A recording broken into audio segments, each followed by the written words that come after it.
Oh, now it's working. It's recording. Okay, and I will share my screen with you. Okay. Okay, so let's see here. The last question is the reduximorphic features and oxymorphic features express EH variation of availability of electrons. And this figure below present two possible locations from these features. In the first picture, we can see in the first draw, we can see a gray pad that inside preserve a red or orange color.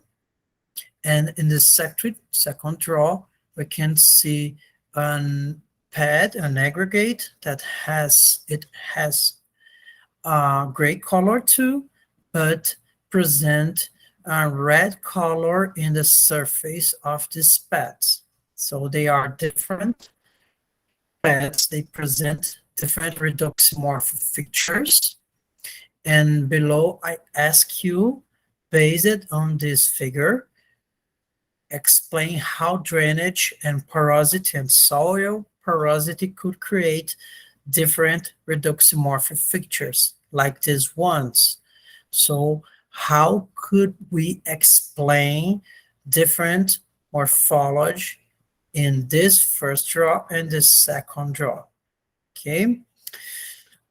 This difference it's related to the process, to soil genesis process. In the first case, we can see that only inside the pad, only inside the aggregate, you preserve a oxymorphic feature. You preserve a concentration of iron in 3 valence, in iron 3. And all the pad, all the aggregate, he lost iron, or iron is not present in a form of iron 3. Okay, in this first case, let me open a paint window to explain how could we find this in the environment. Imagine, just a moment, let me turn on, okay. Imagine that you have a soil here. Okay. And you have a horizon, a B1 horizon, and a B2 horizon, and a C horizon. Okay, so we have at least 4 horizons in this soil profile, and the soil profile is present in a wet area, so rain is a lot, and when rains, the water, it's infiltrating through these horizons, but we have something in the C horizon that avoid the infiltration of water in the C horizon. It's because the porosity of C horizon it's lower, so it's quite lower than the B2 horizon and B1 and A horizon, so water can't penetrate below the C horizon, and water start to accumulate in this horizon, in this B2 horizon. Okay. In this condition, we have something that we call stagnic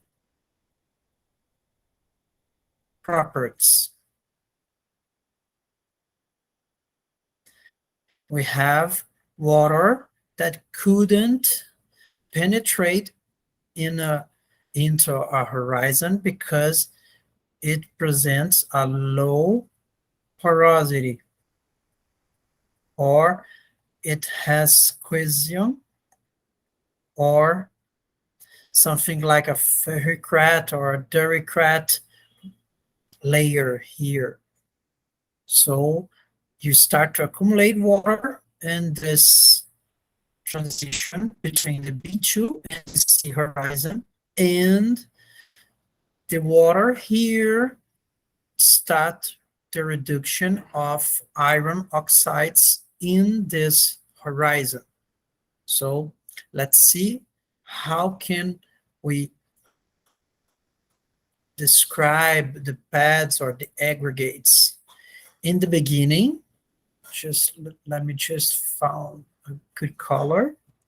In the beginning, all the aggregates or all the pads, they are red or yellow or even orange because they are formed by iron oxides. So we can find hematite or goethite and other iron oxides here. But when start to accumulate water in these conditions, the aggregate start to be gray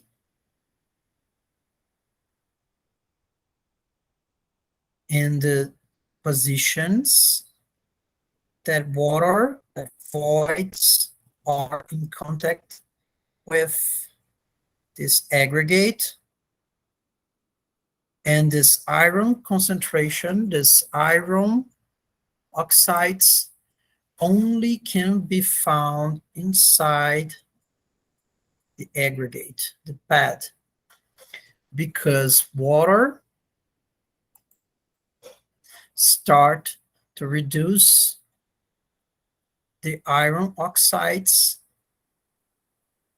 in the surface of the aggregates, because water is accumulated in this horizon. So in the surface of these pads, of these aggregates, you start to lose iron 3, and now you just can find a gray aggregate in the surface. But if you look inside, the aggregate still preserve some iron oxides inside this material, because the soil is not all reduced by water and microorganisms. So you can find the iron oxides inside the pads. Is the first condition that we are seeing here in this picture. You can see a gray color in the surface of the pad of the aggregate, and inside you can find a little spot, a little red spot that represents the original color of this aggregate, but still here because the soil start to accumulate water, and this accumulation of water is related to some low porosity layer that you have below this region.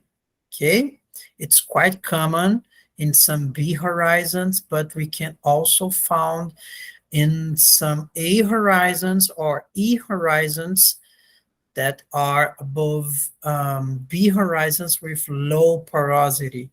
So the quantity of pores and the connection between them is quite important to develop or not stagnant properties. And if you start to create stagnant properties, your aggregates will present this morphology. Okay, so this is the first, when you have only the oxidized pads or pads that are rich in iron oxides, This is the first condition, the second condition, and the third condition. When you don't have a lot of water, you start to accumulate water, and the water now turn these aggregates a gray color in the surface because they start to reduce all iron oxides in the surface. Okay, so if you imagine a function of time, you can see this condition, and this last condition according to time. Okay, but we also can see a morphology that seems this way, this condition, this draw, that we have a gray color inside the pad, and in the surface we can see red or yellow colors. Is the opposite of the first draw. So how this can evolve? Let's see. No. Okay, no. And if you have a soil profile like this,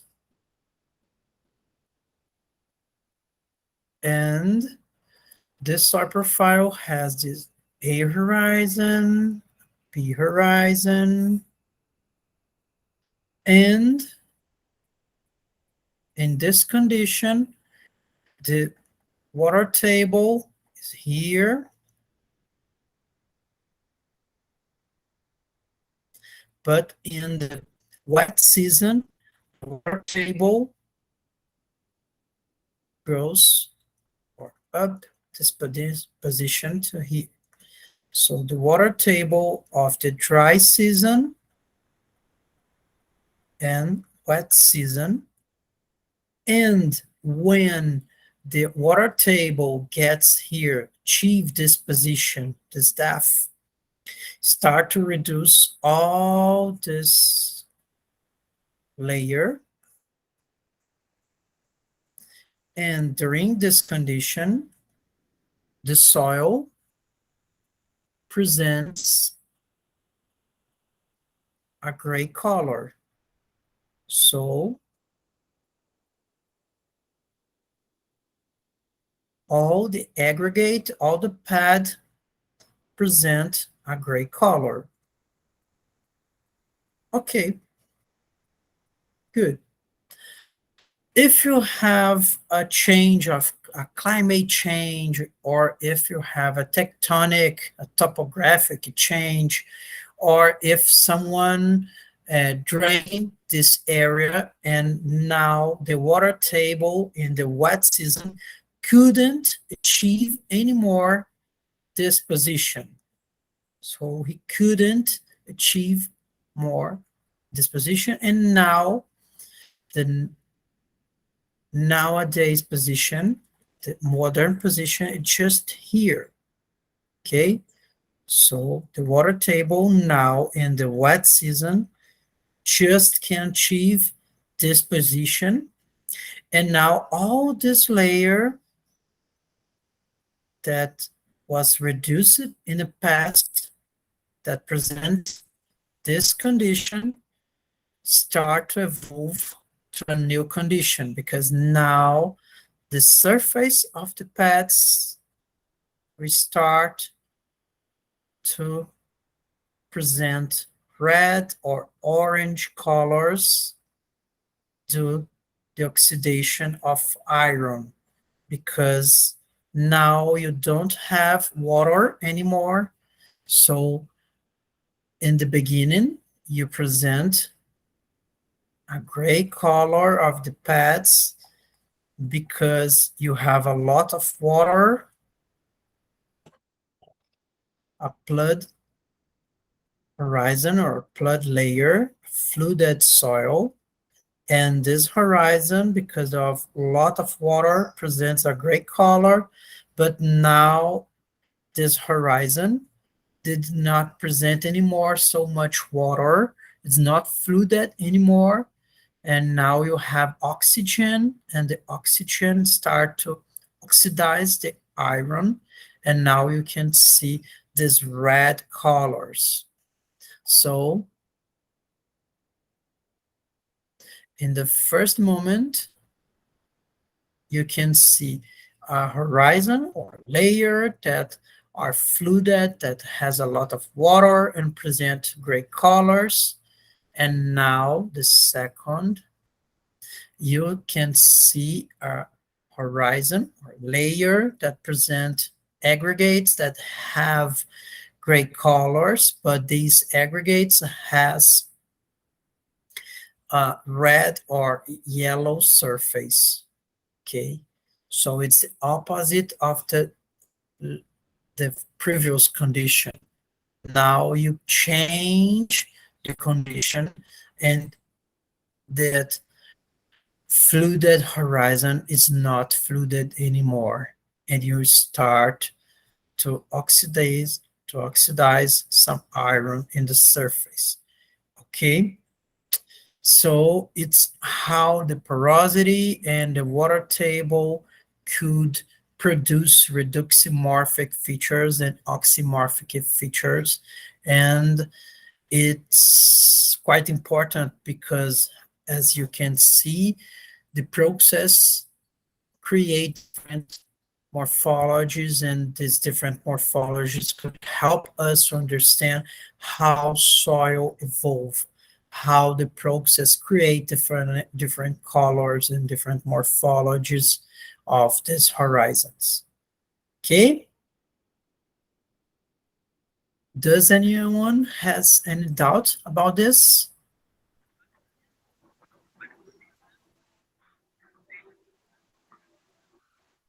Okay,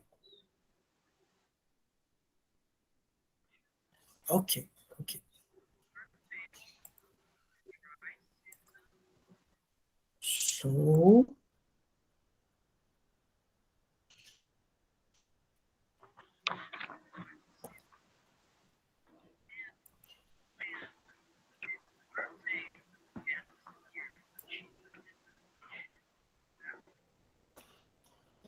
now let's start about the soil classification systems. Okay, that what we want to discuss in our course.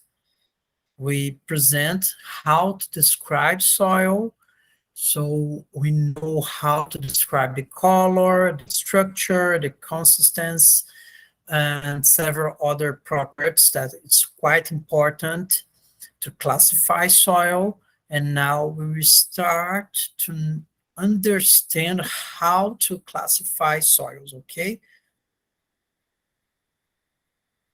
We will start to classify soils using the World Reference Base for Soil Resources, or only the WRB system.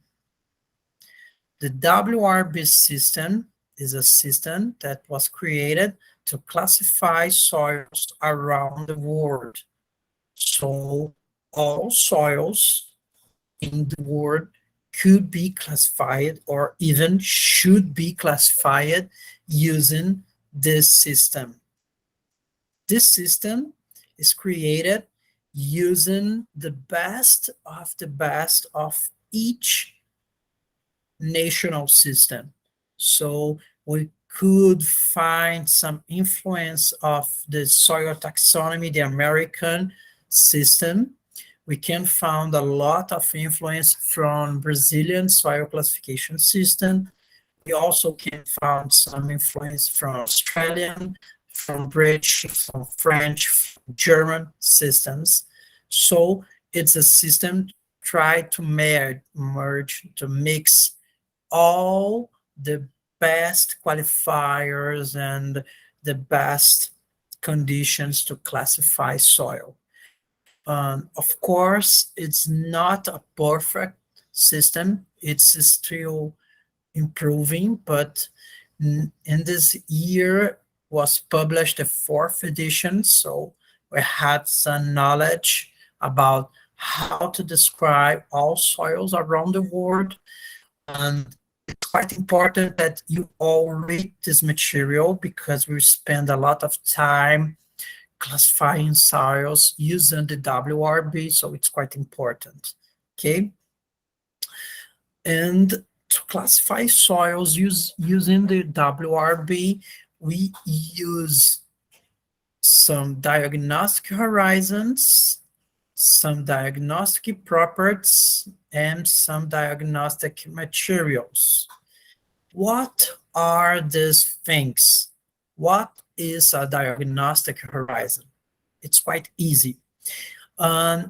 We all know what is a genetic horizon. A genetic horizon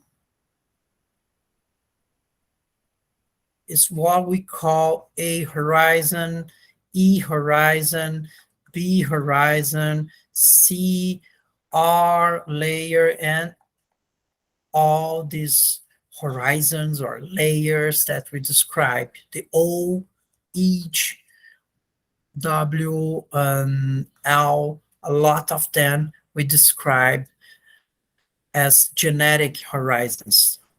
Some layers or horizons that are produced by evolution of the parent material, interacting with organisms through time in a topographic specific condition, so we can understand how these materials have different conditions, properties, and we can easily differentiate one from the other one. Okay?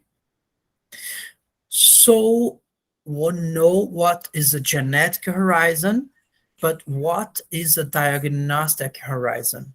Is a genetic horizon that possess specific properties. For example, we can talk about the Arctic horizon. The Arctic horizon is a specific B horizon. It's a B horizon that presents an increase of clay content when you compare the clay content of B horizon and the clay content of the A horizon. And the Arctic horizon also present clay skins. So this horizon presents a shiny surface of pads. So it's a kind of B horizon. It's a specific B horizon that presents specific properties, okay? And a diagnostic horizon has several criteria, several conditions that should be followed to identify a diagnostic horizon. And for example, the Arctic horizon is different from a Ferhalic horizon. The Ferhalic horizon did not present an increase of clay content of the B horizon comparing to the A horizon. This B horizon presents a lot of iron oxides, of kaolinite, of secondary minerals, but it not present a higher or a very higher content of clay comparing to the A horizon. The Ferhalic horizon also couldn't present shiny surfaces. So it's quite different from the Arctic horizon, but they both are B horizon. So they both are B horizon, it's the same genetic horizon, but they present different characteristics, different properties. So they are different diagnostic horizons. And they both are very important to classify soil because the Ferhalic horizon help us to identify the Ferhal soils. The Ferhalic horizon help us to identify the feral soils, and the Argec horizon could identify to us the acrosols that are different soil groups, reference soil groups, okay? So the diagnostic horizons are quite important to us to classify, because we will discuss which diagnostic horizon that genetic horizon is. Okay, this genetic horizon, this B horizon, possess and follow all the criteria that a ferhalic B horizon should present. So, okay, this is a ferhalic B horizon, so I can identify a ferrosol. Okay, the diagnostic horizons could be surface diagnostic horizons and subsurface diagnostic horizons. Today, we will talk about some of the surface diagnostic horizons. We have some surface diagnostic horizons, and some of them are very important to classify soils. We also have some diagnostic properties, and these diagnostic properties are not specific horizons, but are some characteristics that help us understand how soil was formed. For example, we have the gleic properties, and we have the stagnic properties.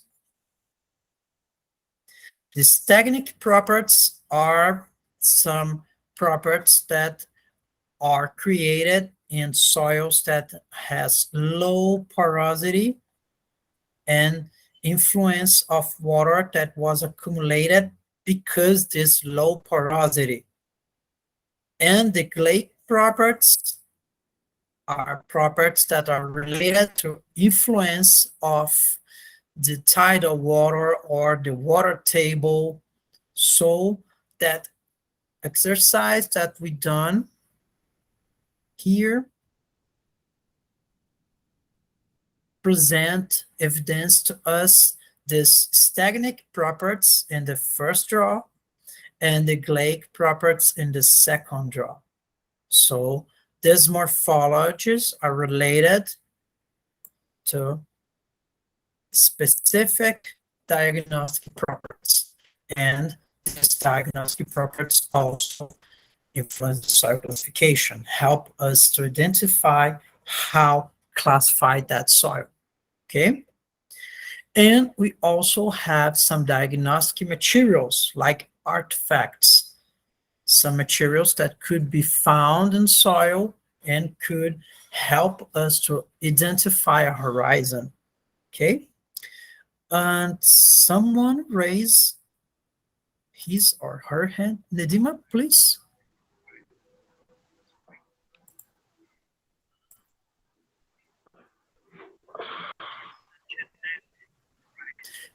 You can talk, Nedima, please.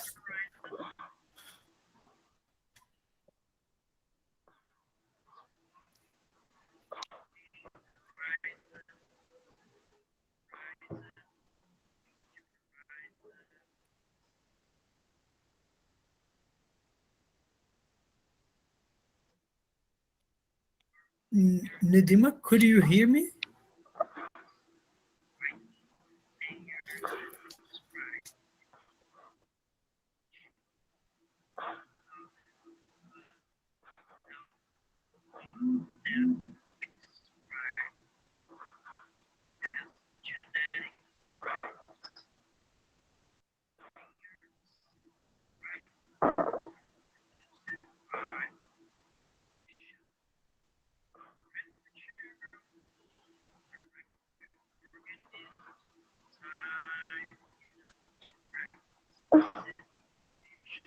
Ok, gente. Hum?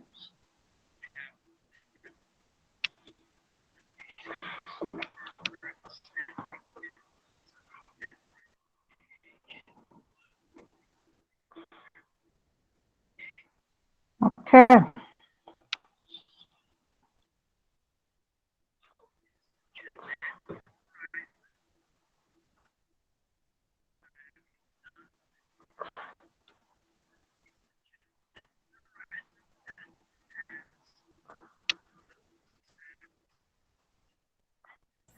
Nidima, we couldn't hear you, but I saw your question. It's not a problem. Just a moment. I will use this draw, okay, to explain the Gleick properties. The Gleick properties, it's some conditions, some specific morphology that show us that that soil or that horizon or that layer is in a flooded condition. We have an aqueous condition, wall of water, and so we can find a lot of oxygen. So the horizon or the aggregates or the soil start to get gray and present a gray color, like in this condition. Okay. And this evidence that that horizon or that layer, it's flooded, at least in that depth. And in some cases, we can find also some red or yellow colors in the surface of the beds of the aggregates that show us that the water table or the tidal water is varying through the season. So in the wet season, the water table achieve a upper condition very close to the surface, and in the dry season the water table get down. So this variation of the water table influence the oxygen quantity concentration in the soil, and this influence the oxidation and reduction of iron oxides. Okay, we will discuss about the Gleick properties in the next class. Okay, not today, but we will discuss about this in a specific class when we discuss about the Gleick properties. Okay, so don't worry, you don't understand very well now. I'm just giving an example about what is a diagnostic property. Okay, okay. Beside the diagnostic properties, we also can identify diagnostic materials. And as I said, they are specific materials like artifacts, coal, calcareous, limestones that could be found into the soil and help us to identify some diagnostic horizons. And also, it help us a lot to classify soil. Okay. On the next classes, we will discuss how to classify soil using the WRP, but now I can present you some of these instructions. We have 32 soil reference groups. So 32 S, R, G, and this soil reference group represent the main classification that we can done using the WRB system. So feral soils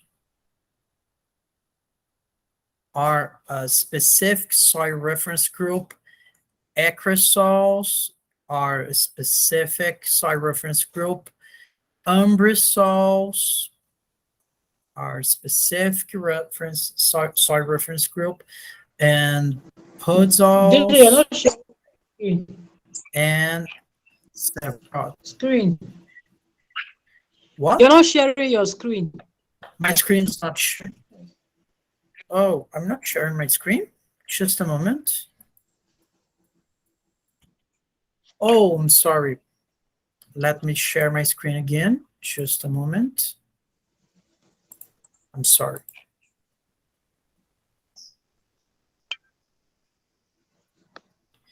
Okay, okay, okay.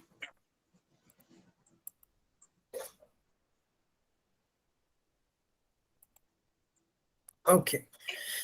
So, for example, we have between all the 32 soil reference groups, or only S, R, G, we have the Verhausols, the Plantosols, the Acrosols, the Umbrisols, and several others. And when you using the diagnostic horizons, the diagnostic properties, and the materials, you classify using a specific soil reference group, like, for example, the Verhausols,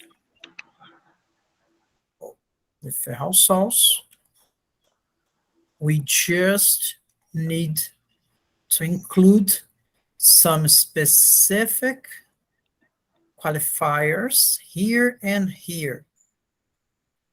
Before the name of the soil group, here we include the principal qualifiers that are qualifiers that are very important to describe this ferrosol. And we also use, between branches, we use the secondary qualifiers that also are important, but are not so important, okay? So, for example, we can classify agaric, ferrosol, clayic.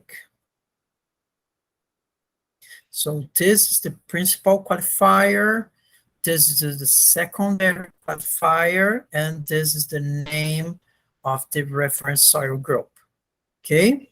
So we can classify the soil using this combination, the reference soil group, the principal qualifier, and the secondary qualifier, and the secondary qualifier is always between branches, okay? Okay. Another example, we can identify a plintosol, and it is a eccric plintosol loamic. So is the reference soil group here. Here is the principal qualifier, and here is the secondary qualifier.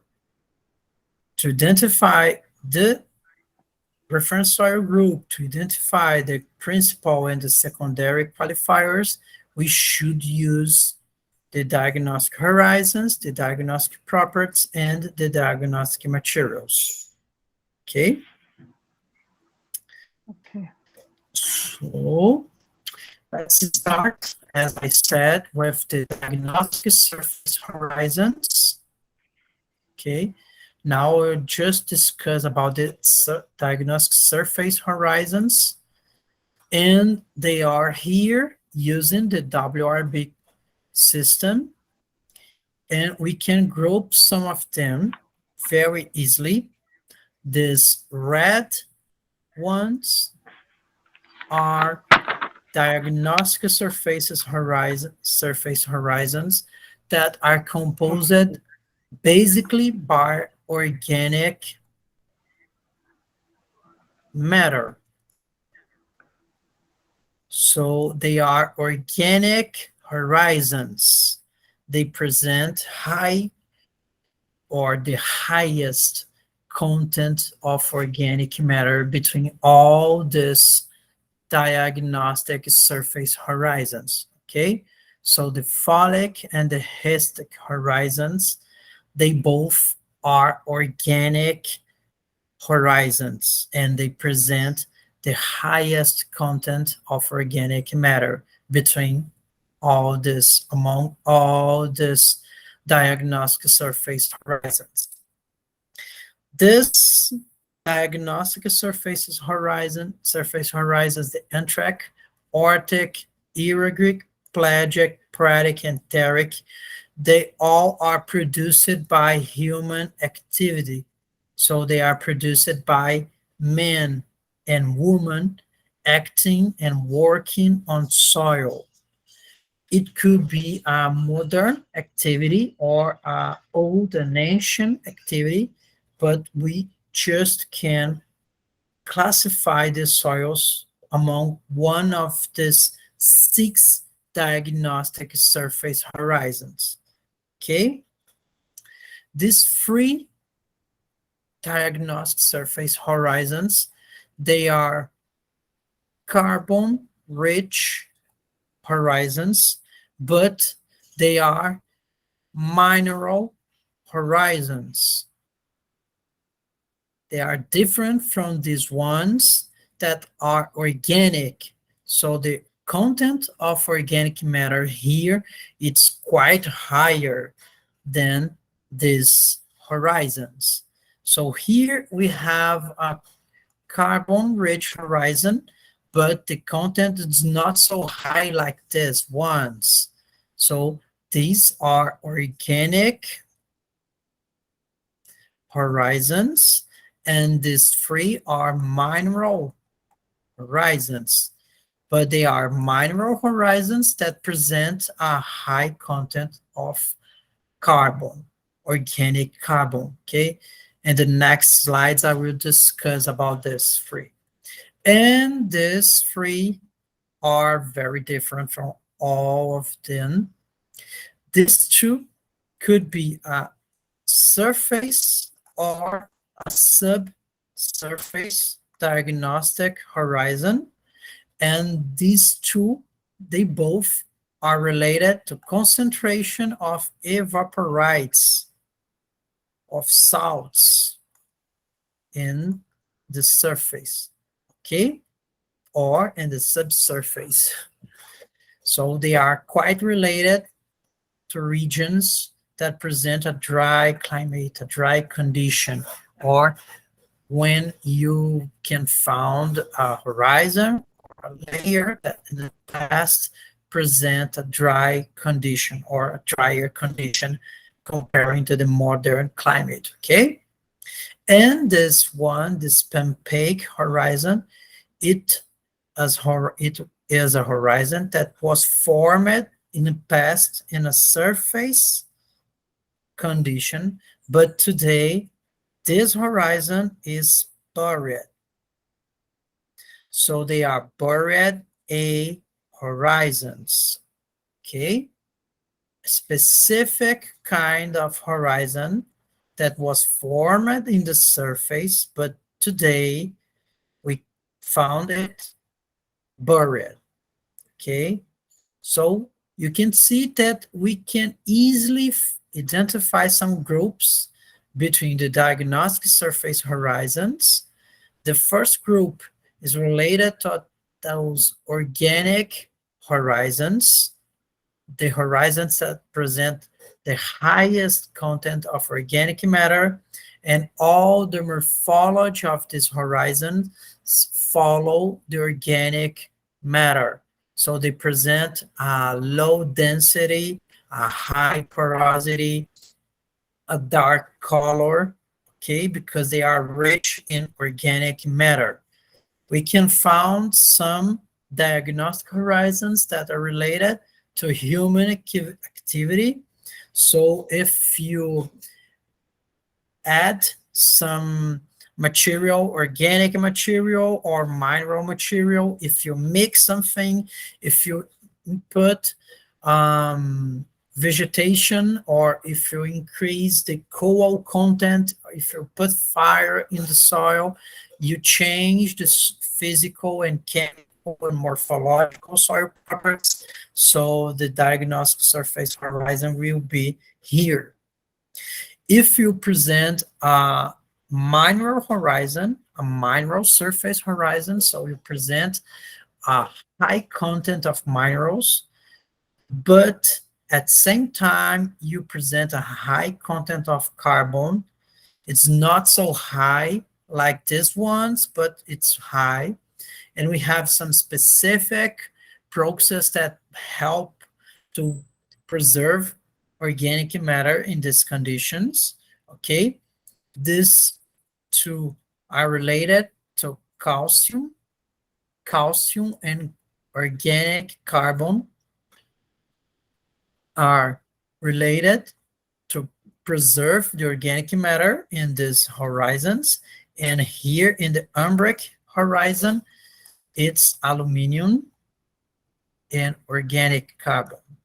So here we have a nutrient that help the preservation of organic matter, and here we have an element that is toxic to preserve the organic carbon. So they also are not so similar, but they present a high content of organic carbon, even being a mineral horizon. And these three, they could be surface or subsurface horizons. These two are related to concentration of salts, and this one, the last one, is related to a buried a horizon. Okay, horizon that was formed in the surface, but today is buried. Okay, let's start. Okay, let's start with a folic horizon. The folic horizon is a surface diagnostic horizon that presents a lot of organic matter. So it's an organic horizon. What is an organic horizon, JJ? Is a horizon that presents a low density, a high porosity,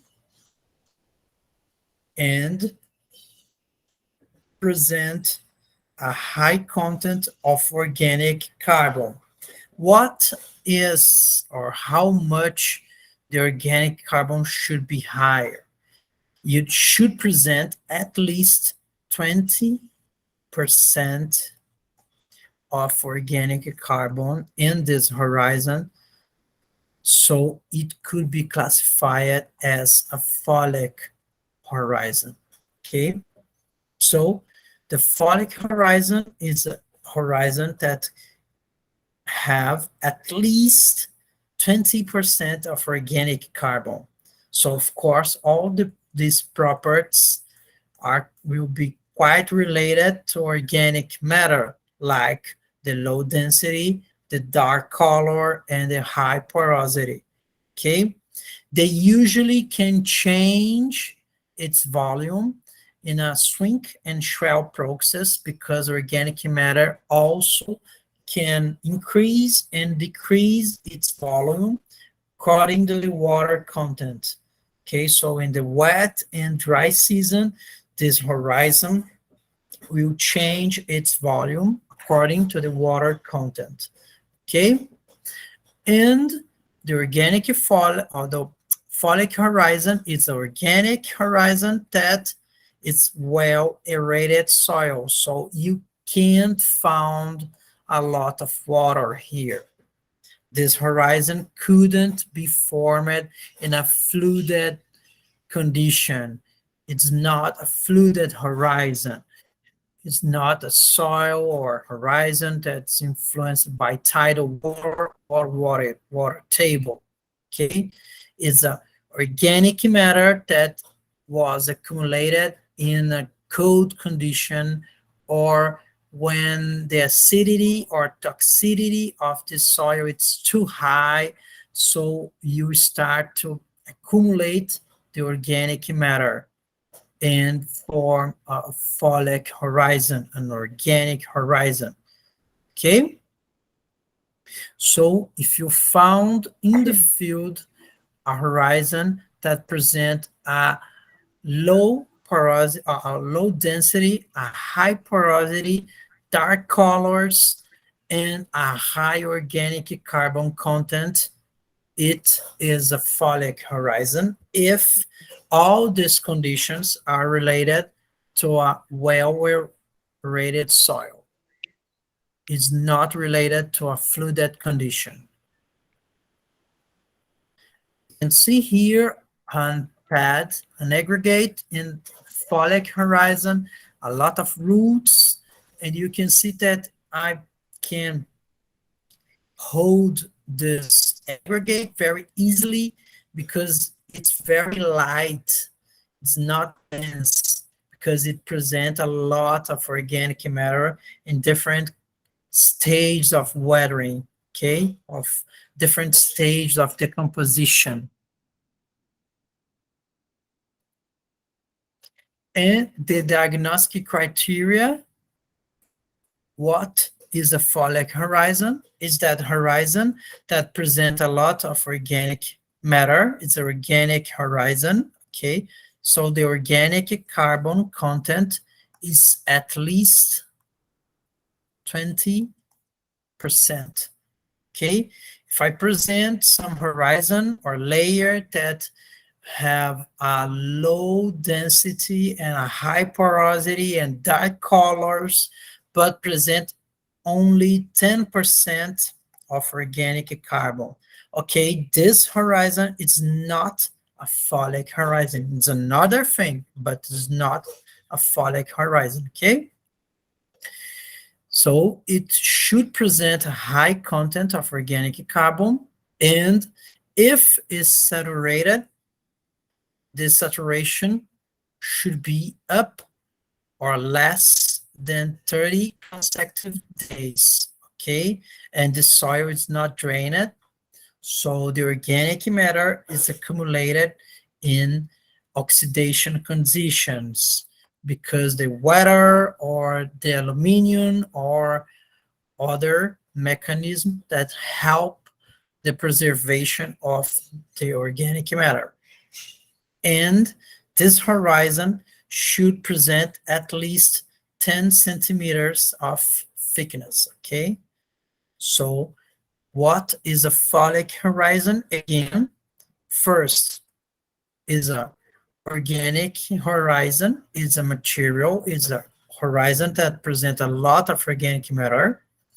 It's not formed on flooded conditions and present at least 10 centimeters of thickness, okay?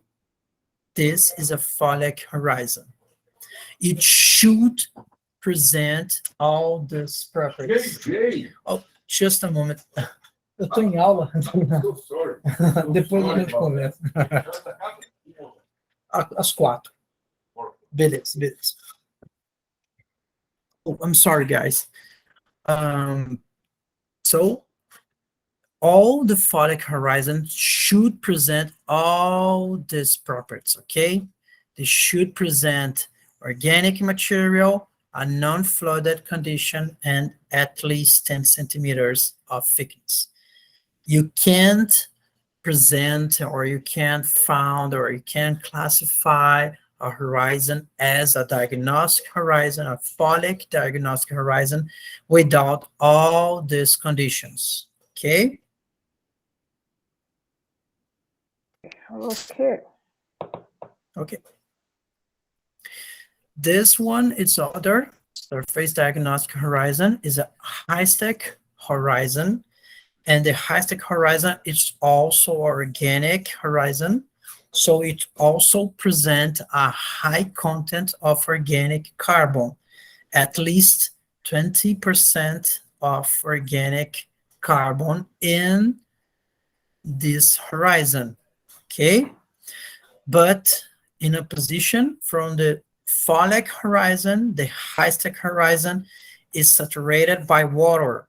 So all this organic matter was accumulated because we have a lot of water. We have the water table or tidal water, something that help the concentration, the accumulation of water in the soil profile, okay? So here in this picture, we can see the water table here, and this area was drained by us to describe the soil. So water, it's very close to the surface, okay? And this dark color, you can see some cracks here because the drainage, because we drained soil. And all this dark color and these cracks, they represent morphological features that show us that this is an organic horizon. And because this organic horizon was formed underwater, it is a high-stick horizon, okay? So what are the criteria that should be followed to identify a high-stick horizon? It also is organic material. So the organic horizon presents at least 20% of organic carbon, and it should be saturated with water for at least 30 days, 30 consecutive days. So here we can find the influence of tidal water or the water table, okay? And it at least should present a thickness of 10 centimeters. So again, we have three conditions. First one, a high content of organic carbon.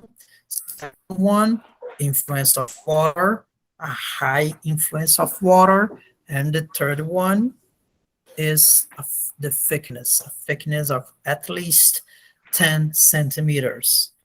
So again, the folic and the high-stick horizon both are organic diagnostic surface horizons, but they are different because the folic is not associated to fluted horizons, and the high-stick horizon, yes, it is associated to water, a high content of water. Okay? Okay. Okay. Let's see other surface diagnostic horizon, the anthracic horizon. This horizon is a horizon made by men and women. It's made by humans. And what is this surface diagnostic horizon? Is a horizon that presents also a flooded condition, but an artificial flooded condition. Men flooded an area and cultivate this area to produce rice, for example, or produce some beans or food for us. So an anthracic horizon is a horizon that was mixed, produced by man in flooded conditions with a lot of water. So it's quite common that we found gray colors with some oxymorphic features, with some models with iron forming some red and yellow models, okay? It's quite common to identify in this anthracic horizon, a horizon that was produced by men. I just asked to mention that the high-stick horizon and the folic horizon, let me show here, the high-stick horizon and the folic horizon, they both are quite related to histosols. So they are very important to soil classification because they influence a specific reference soil group, that is the histosols. Okay, so if you found a high-stick horizon or a folic horizon in the field, probably you can find a histosol there. I said probably because we have other criteria that should be followed, but you start in a good way to find a histosol. But we will discuss this in the next classes, okay? If you found in the phytoanthratic horizon, you probably can find an anthrosol, a sol that was produced by men, okay? So the anthratic horizon is a horizon that was produced by humans in flooded conditions, and if you found this horizon, probably you can find the anthrosol. And someone raise, just a moment. Oh, Dawi, please. You have a question?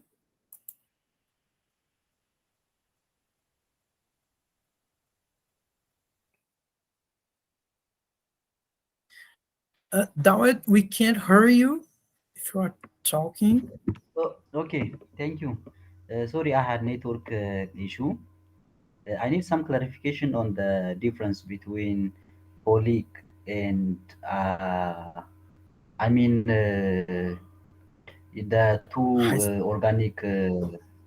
Yeah,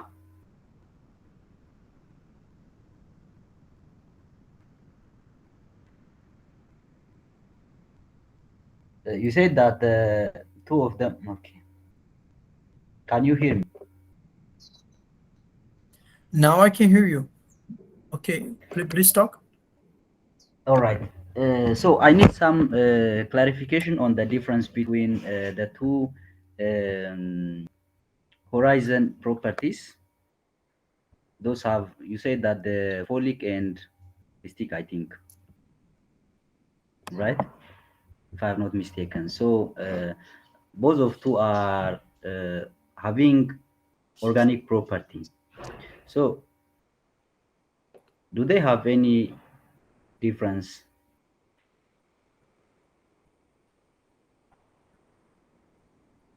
Yes, they are very different. Um, Let me share my screen again, and you can easily see this difference, okay? Just a moment. Here. Okay, and just to check, okay,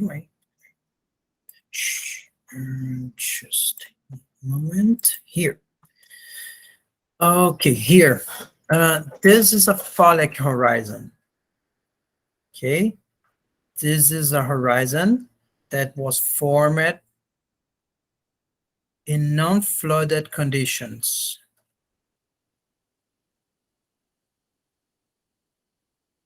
Okay, so water is not here. This is not a flooded soil. This is not a flooded horizon. The water table or tidal water didn't influence the organic accumulation, organic matter accumulation here. So this organic horizon is formed only by a cold weather, low temperatures that avoid or limit the action of microorganisms, so they couldn't decompose the organic matter very fast. So you have a higher production, or a production that's higher than the decomposition of the organic matter, you produce organic horizon, okay? In this case, in the folic horizon. So a cold weather helps or favor the accumulation of organic matter. And in this kind of cold weather, you can find a water table very close to the surface, or you can find a tidal water influence. Okay, this is the folic horizon. It's associated to the O horizon. Do you remember the O horizon?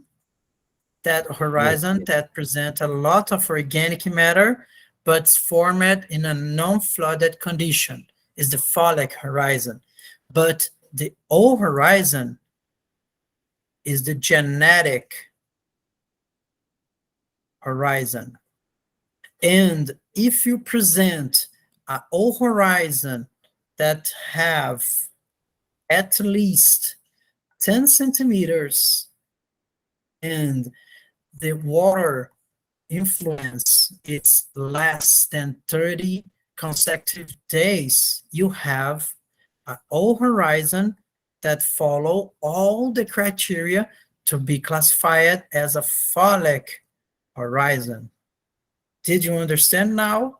So this is the genetic horizon, and here it is diagnostic horizon. Okay? The folic is right? You could understand? Yes. Yeah. Okay, okay. Now the histic horizon. The histic horizon is formed also by high content of organic matter, but it should be in a fluid condition. It should be influenced by water. So you only can find the histic horizon associated to the age horizon. So the age horizon is the genetic horizon, and if this age horizon present at least 10 centimeters and water influence, a saturation from at least 30 consecutive days, you present a histic horizon, okay? A diagnostic surface horizon. So O horizon is related to folic, and the age horizon is related to histic. They are not the same because this is the genetic horizon, okay, the genetic horizon, and this is the diagnostic horizon. Every organic horizon that's formed in the surface, independent of its thickness, is a O horizon or a H horizon, depending on the water influence. But the folic horizon should present at least 10 centimeters, for example. At same for the histic horizon. So you can present a O horizon with only 2 centimeters or 5 centimeters, but you only can present a folic horizon with at least 10 or 12 or 20 or 50 centimeters, okay? You just can present a folic horizon with at least 10 centimeters.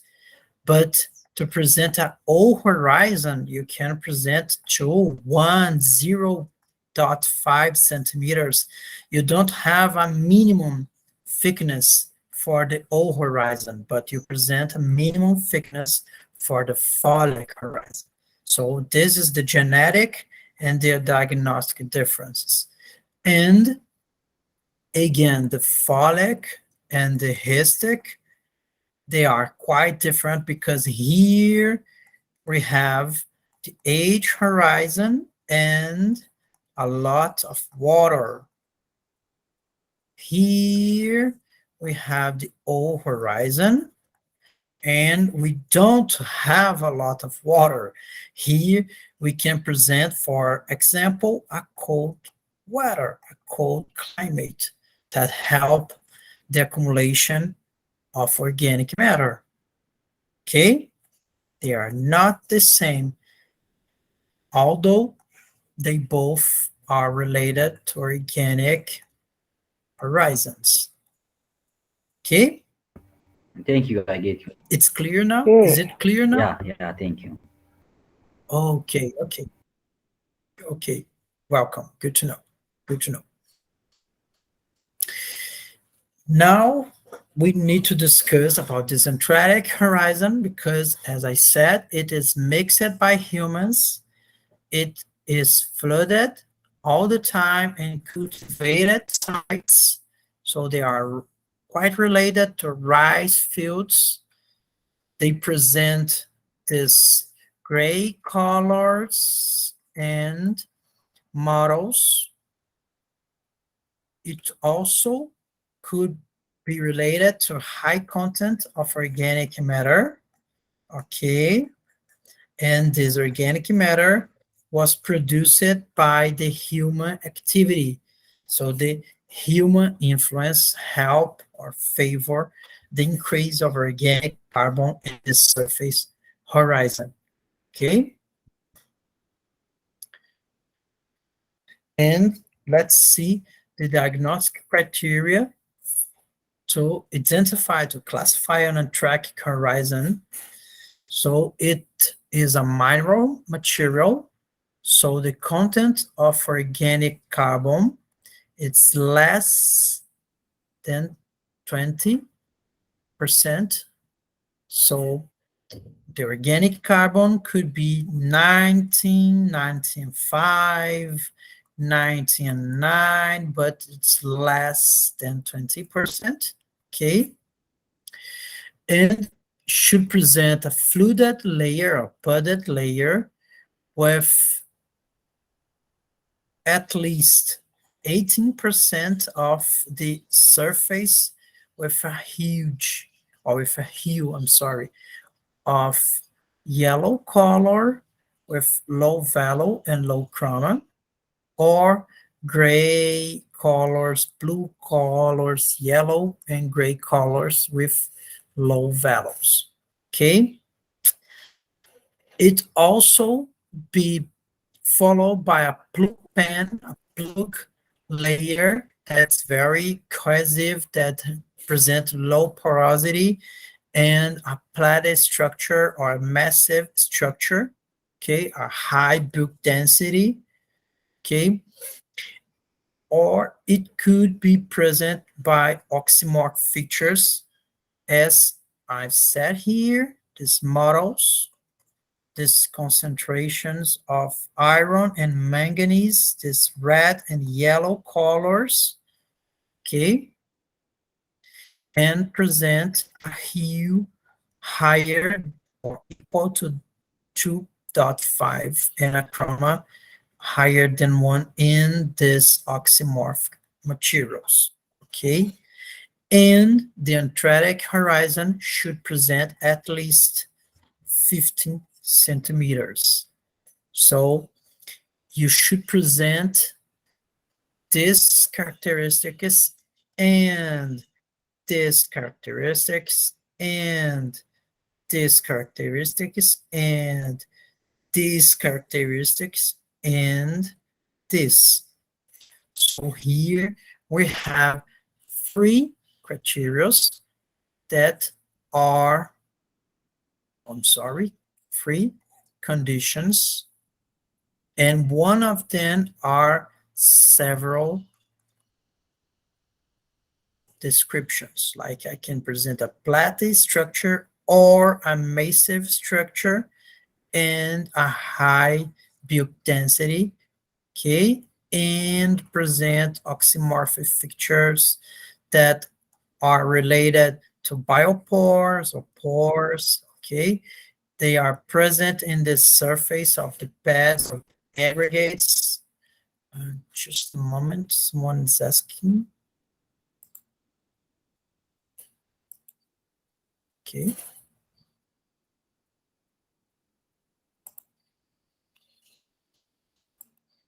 Okay, cool. Here.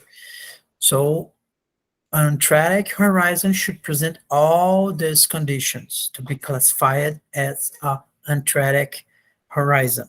Okay. Oh God, is a lot of things that I should know. Yes, it's a lot, but you shouldn't record everything. You just need to know the main characteristics. That it's a soil, it's a horizon, sorry, that it's formed by means, and it's formed in flooded conditions and cultivated sites.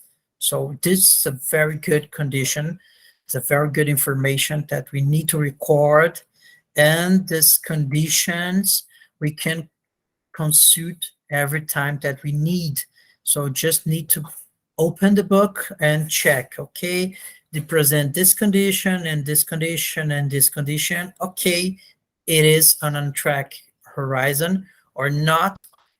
It should or it couldn't present all this condition. It's not follow all the condition, all the criteria. So it's not on-track horizon. It's another thing. And let's see what is this horizon, or how can we identify, how can we classify this horizon. So you don't need to worry, you don't need to record all this information, okay? We always are reading this information in the field, always. Everyone needs to read all this information in the field, but you really need to know this general information about this horizon. So if you are in the field, okay, I remember about the Antarctic horizon and it presents some conditions. Let's see which conditions, and let's see if this horizon follow all the conditions. So it's just what we need to do, okay? We don't need to record all this information. It's unnecessary. Other surface diagnostic horizon that's quite important and also is produced by man, it's the Arctic horizon. Arctic horizon, remember, or us Arctic, like garden. So are horizons that are formed by a deep cultivation, intense fertilization, and input of human and animal residues by human activity. So when you are mixing the soil, adding materials in the soil, and we produce a soil to cultivate areas, to produce food or fabric materials, we have a Arctic horizon, okay? Like these conditions, we are farming in this area, and this is a Arctic horizon. Here we can see a dark horizon. Oh, I'm sorry. Just a moment. On here, we can see,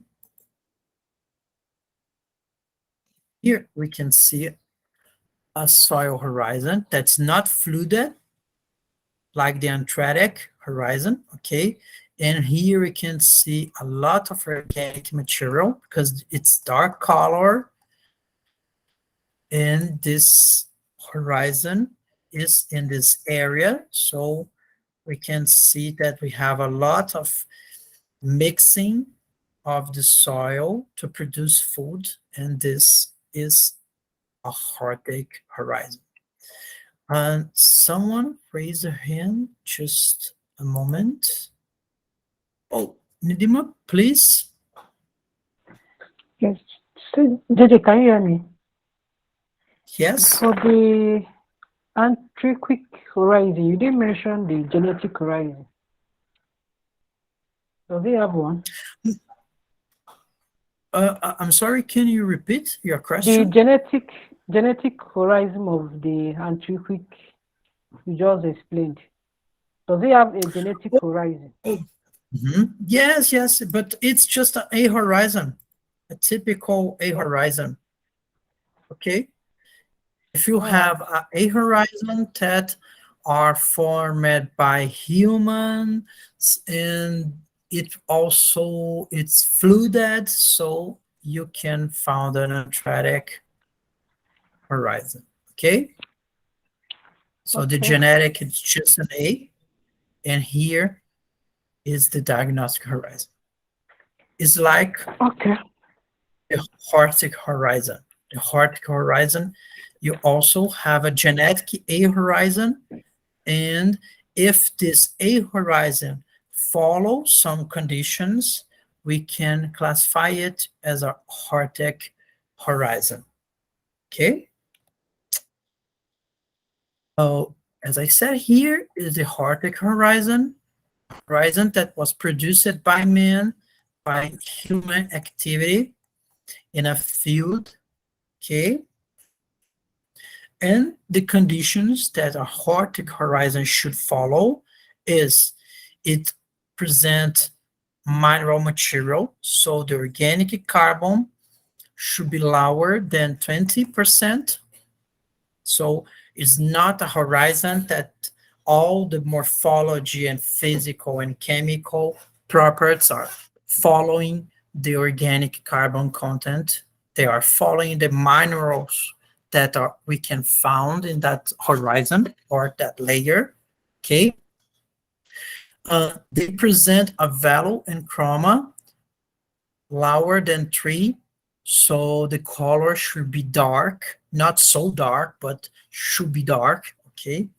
It should present at least 1% of organic carbon, so the content should be lower than 20 and equal or higher than 1%.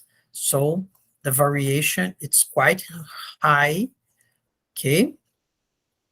Should present at least 120 milligrams per kilogram of phosphorus, because phosphorus it's a nutrient that it's added by human activity, the human residues and the fertilizants and all the materials that humans add in the soil.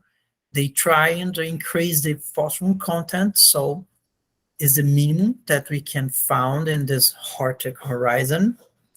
It should present a high base saturation or higher, equal or higher than the half, because human activity also induces the increase of the base saturation, the increase of content of nutrients in the soil. Everyone know what is the base saturation? It's very important to know this. In general, we just say base saturation or the V value. Everyone knows what is the base saturation? No, for me, no. No? No? Okay, okay. It's quite easy to understand what is base saturation, okay? Let's imagine the soil, okay? And let's imagine that I catch here a sample and bring the sample to lab. And in the lab, I put all these particles separately, and we can find here a clay particle. Of course, we have a magnification of 4,000 of times to see one specific, just one specific clay particle, okay? And let's see just this part of the clay particle like this, okay? And in the surface of this clay particle, the clay produce and expose some charges, some negative charges. And these negative charges, they make some bonds with cations, like calcium, magnesium, hydrogen, aluminum, okay? And all the elements, all the cations that bond with the clay occupy some space, like the aluminum occupy at least, oh, not at least, occupy 3 charges, okay? Because it's balanced. The calcium occupies 2 charges, magnesium 2 charges, hydrogen, potassium, and sodium only 1 charge. Okay, so clays produce negative charge that are exposed in the surface, and these charges are occupied or bound with some cations, and some of these cations are nutrients, are bases. Which one are bases? Sodium, potassium, magnesium, and calcium. They are bases. They are nutrients to us. And hydrogen and aluminum, they are not bases, they are toxic, they are acids. So we have in the surface of the clay some materials, some elements that we call bases, and we have some materials that we call acids. Okay, we have different materials. We can measure Okay. how we can measure how much of this charge, how the percentage of these charges that are related to bases and surface. So let us quantify that we have in this material, in this clay, all the negative charge here, okay? And we can found here 10 centimole charge by clay by kilogram, okay?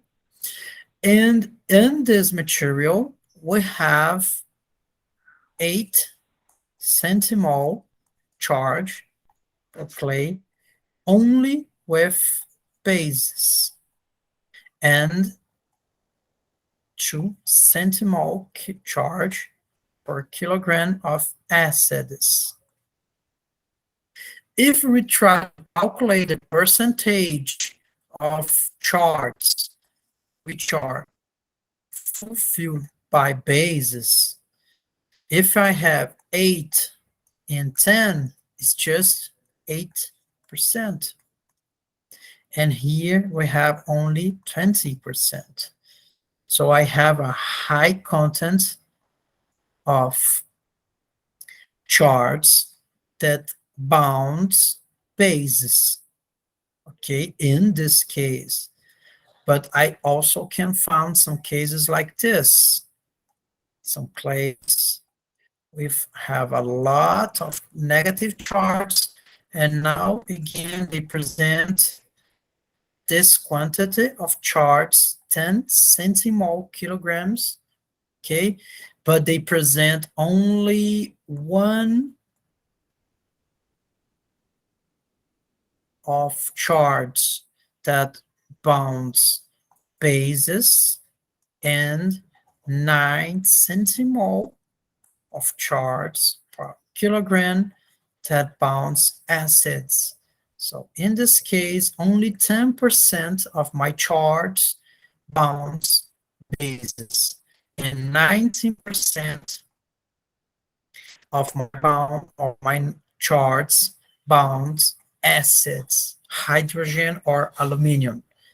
So in this case, I have a low quantity of nutrients, a low quantity of bases, and in the first example, I have a high content of bases, is what I'm talking here. To identify a Arctic horizon, at least half of these charts should bound bases, okay, and the other half could bound acids, but at least the half should bound bases, okay, because the human activity try to increase the base saturation. All the time, the humans are trying to increase the content of nutrients, of bases that bound these charts. every time the humans are trying to increase the content of these elements and decrease the content of hydrogen and aluminum because they are toxic. Okay? The human activity is always trying to increase the content of these elements because they are nutrients and decrease the content of these elements because they are toxic. So the human activity, it's always trying to increase the base saturation or only the V%. V% is the symbol for base saturation. So to identify a Arctic horizon, we should identify a horizon that in the surface present at least the half of its charge that host, that bound bases. Is now, it's right now? Could you understand? Yes. Yes? Oh, very good, very good. So to identify a Arctic horizon, you should present low value in chroma, so a dark color. You should present at least 1% of organic carbon and less than 20%.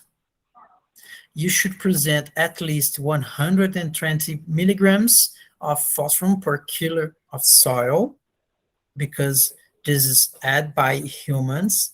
You should present at least half of your charts bounding bases, okay, a high base saturation, and you should present at least 25% of the area with animal pores and coprolites and other traces of soil animal activity, because humans always are trying to induce to favor this soil animal activity. So we can see a lot of voids that are formed by animal activity. Okay? And it should present at least 20 centimeters of thickness. Okay? So again, the Arctic horizon should present a content of organic carbon less than 20% and present dark colors and present at least 1% of organic carbon and present at least 120 milligrams of phosphorus per kilogram of soil. At least half of its charge bounding bases and a lot of animal voids or voids and pores formed by animal activity, and 20 centimeters of thickness at least. Okay, so we have a lot of conditions that should be followed to identify a Arctic horizon. Okay, it's why I always say to you, you don't need to record all this information. You can check this in the field with your book. You just need to open the book, okay, follow all these conditions, so it is a Arctic horizon, or no, follow all these conditions, but it present less than 20 centimeters, just 10 centimeters or 5 centimeters. So it's not a Arctic horizon, it's something else. Okay, so you just need to check the other diagnostic horizon that follow all the criteria, all the conditions, and you can classify. So you don't need to record all this information. Okay, don't worry about that.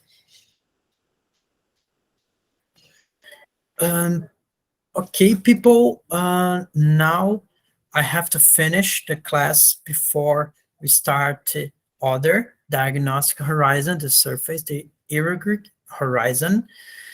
In the next class, we will continue to discuss about the surface diagnostic horizons.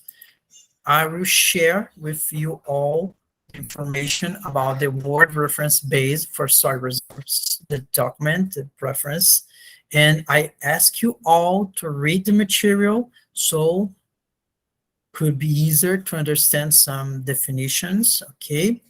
And I will try to add a new exercise like the last one with some questions, and I will ask you to classify. So please, in the next class, try to read about all the surface horizons, the surface diagnostic horizons that I presented here. Let me share my screen with you all again. Just a moment. But I will insert this on the Google Classroom. So they are here.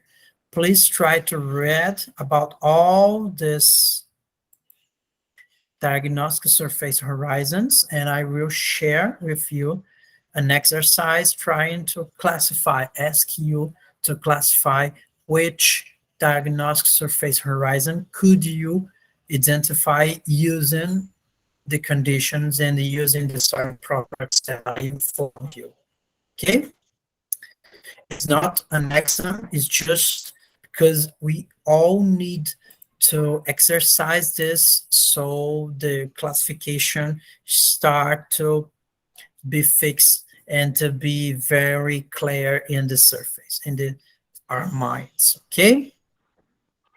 Okay. So I ask you again, please read the material and we see you in the next class, okay? Bye-bye. Okay. Bye, JJ. Bye, Bye-bye. Gigi. See you next class. See you.